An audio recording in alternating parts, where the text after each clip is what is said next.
Halo semuanya, kali ini kita akan membahas tentang IP address, email, dan internet di kelas pengantar teknologi informasi PDK Unhair dan Unipas.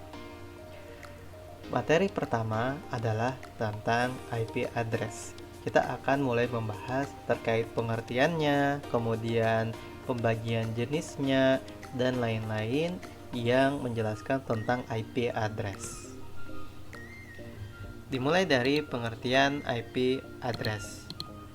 IP address atau alamat IP adalah alamat yang menjadi tanda pengenal untuk setiap host yang terhubung ke jaringan dengan TCP IP internet berdasarkan aturan dari Internet Protocol. Setiap host yang akan terhubung ke jaringan yang berbasis TCP IP harus memiliki IP address.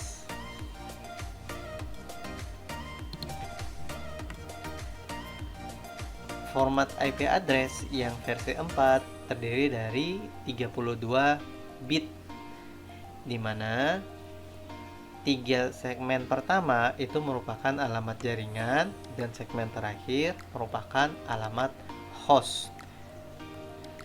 32 bit biner ini dibagi dalam 4 oktet seperti yang telah ditunjukkan pada gambar berikut ini.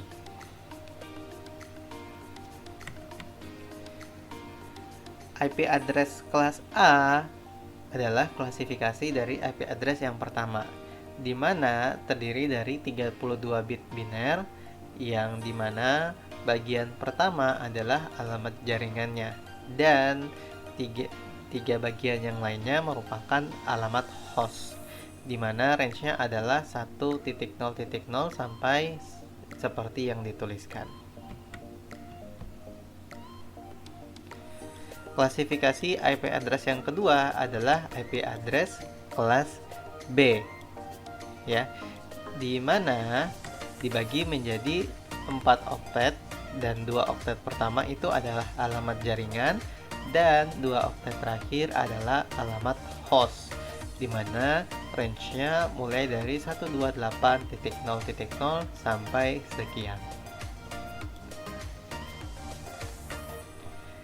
Klasifikasi IP address kelas C atau yang ketiga sama, dibagi menjadi 4 oktet dan 32 bit, di mana 24 bit pertama merupakan alamat jaringan dan 8 bit terakhir adalah alamat hostnya, di mana range-nya adalah mulai dari 192.0.0.0 sampai sekian.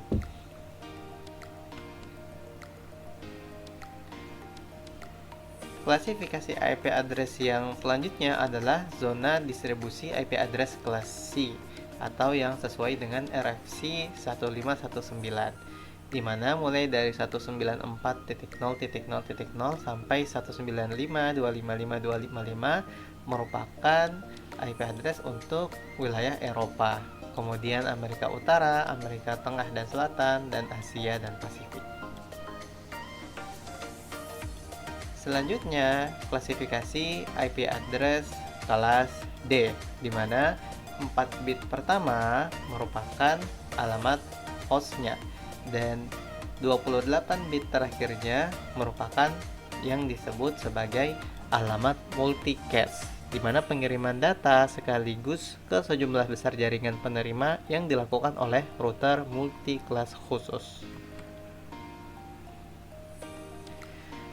Klasifikasi IP address selanjutnya adalah IP address kelas C, di mana 5 bit pertama merupakan alamat hostnya dan sisanya merupakan alamat khusus untuk eksperimen dan cadangan, di mana range-nya mulai dari 240.000 sampai sekian.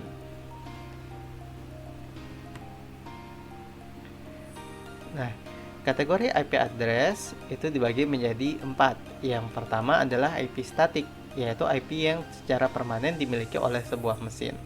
Kemudian IP dinamik adalah IP yang berada pada sebuah mesin yang selalu berubah sesuai dengan pemakaian IP address dalam suatu jaringan pada saat itu yang diatur oleh DHCP server.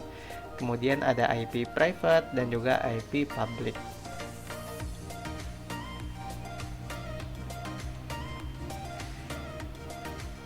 di mana IP private ini adalah IP address dengan alamat jaringan yang digunakan khusus untuk pengalamatan dalam jaringan lokal.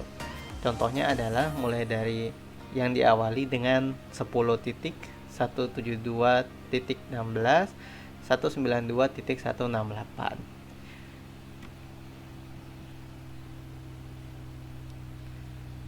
Selanjutnya, kita akan membahas tentang email, seperti yang teman-teman sering gunakan di kehidupan sehari-hari, baik berupa Gmail maupun yang lainnya.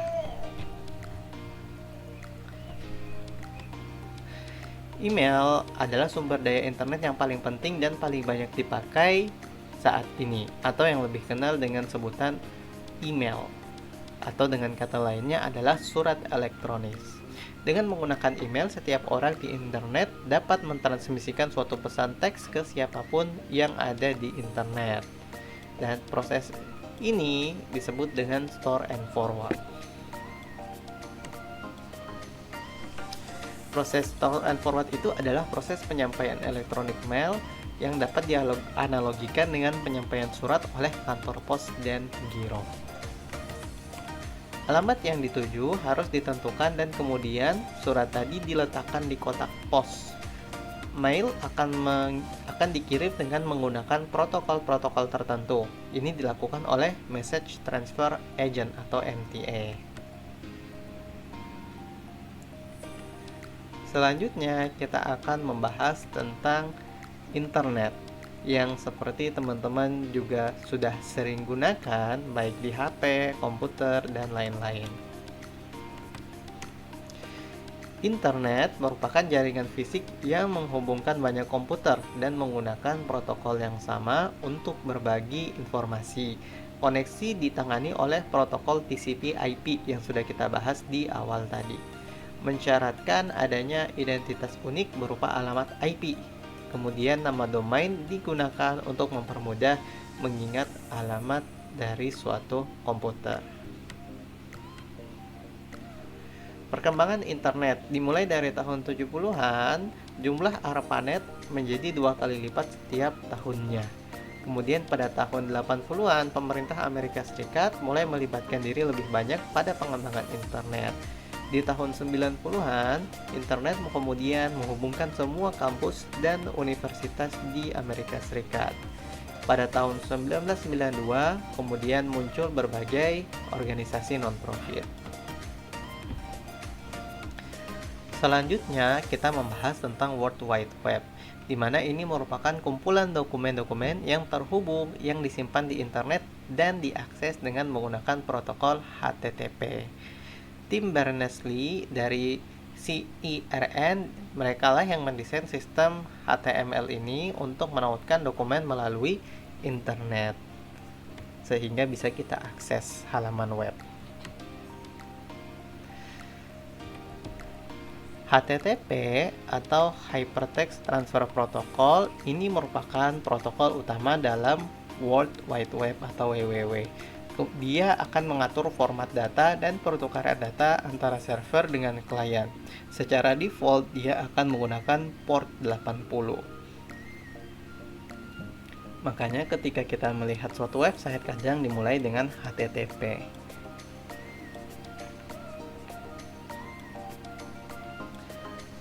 Nah, hubungan web dengan internet adalah sebagai berikut, di mana web itu tidak sama dengan internet. Karena internet itu bertindak sebagai hardware dan web bertindak sebagai software. Web adalah salah satu aplikasi yang berjalan di internet. Aplikasi lainnya adalah seperti telnet, FTP, email, dan IM. Selanjutnya, dokumen di dalam web ditulis dalam format HTML atau Hypertext Markup Language. Diletakkan di web server, diakses menggunakan web browser, dan pengaksesannya menggunakan URL tertentu yang tersusun atas 3 bagian, yaitu format, nama host, dan path dokumennya, seperti www.example.com. HTML adalah bahasa untuk membangun sebuah halaman web yang statis, dan dia diperkenalkan pertama kali pada tahun 1989 oleh Tim Berners-Lee dan telah menjadi standar penulisan web oleh W3C atau World Wide Web Consortium sejak tahun 1996. Bahasa ini disebut hypertext karena halaman-halaman web lebih dari sekedar teks. Bisa juga berupa gambar dan seterusnya. Jenis halaman web dibagi menjadi dua, yaitu halaman web statis dan halaman web dinamis. Halaman web statis dibuat menggunakan client-side programming language dan pemeliharaannya relatif sulit, dan membentuk halaman web statis seperti menggunakan HTML dan JavaScript. Sementara halaman dinamis bisa menggunakan ASP, ASP.NET, dan seterusnya. Selanjutnya ada yang disebut dengan server-side programming. Contohnya adalah IIS, PWS, Apache, dan Sitami. Selain itu, ada berbagai ancaman keamanan di internet yang perlu diwaspadai, seperti virus, worm, trojan horse, phishing, dan lain-lain. Video ini adalah persembahan dari program pembelajaran daring kolaboratif antara Universitas Hairun Ternate dan Universitas Pasifik Morotai. Terima kasih telah menyaksikan.